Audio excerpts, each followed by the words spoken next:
Occasion ఏదైనా location ఎక్కడైనా తెలుగువారి వేడుక అంటే ఆలివ్ మిఠాయి ఉండాల్సిందే.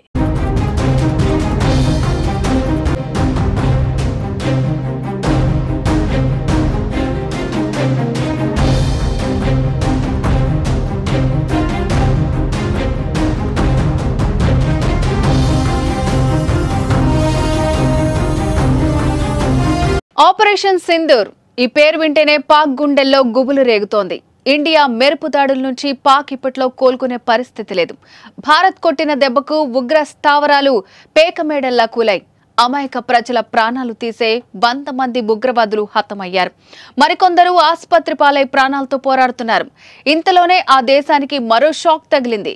14 మంది పాక్ సైనికులను బలూచిస్తాన్ లిబరేషన్ ఆర్మీ లేపేసింది.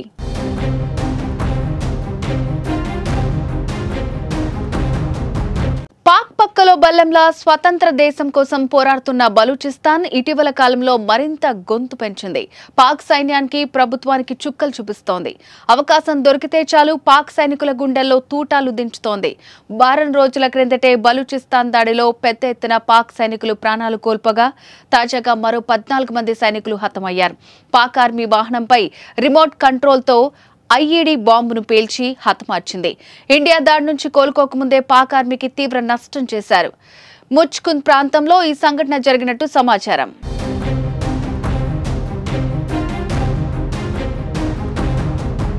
పాక్ దళాలపై రోజురోజుకు పట్టు బిగిస్తోంది బలూచిస్తాన్ లిబరేషన్ ఆర్మీ. క్వెట్టా నగరాన్ని స్వాధీనం చేసుకున్న దిశగా అడుగులు వేస్తోంది. ఇప్పటికే పాకిస్తాన్లోని మంగ్చోర్ ప్రాంతాన్ని స్వాధీనం కూడా చేసుకుంది. బలూచిస్తాన్ లిబరేషన్ ఆర్మీ దాడులను ఎదుర్కోలేక పాకిస్తాన్ కొట్టుమిట్టాడుతోంది.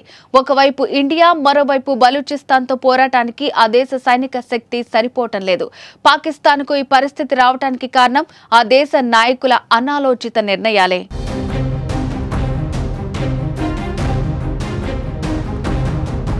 ప్రజలపై ప్రేమ చూపించకుండా సీమాంతర ఉగ్రవాదాన్ని పెంచి పోషించారు. ఉగ్రవాదులను ప్రేమించారు. దాని దుష్ప్రభావాలు ఇప్పుడు ఆ దేశానికి కనిపిస్తున్నాయి.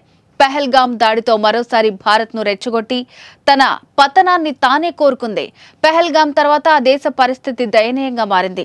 సింధు జలాలు భారత్ నిలిపివేయడంతో అంతర్యుద్ధం మరింత ముదిరింది. బలూచిస్తాన్ ఆర్మీకి తోడు సింధు రాష్ట్ర రైతులు కూడా పాక్ ప్రభుత్వంపై యుద్ధం చేస్తున్నారు. ఇలా అన్ని వైపుల శత్రువులను పెంచుకుని రోజురోజుకి దిగజారుతోంది పాకిస్తాన్.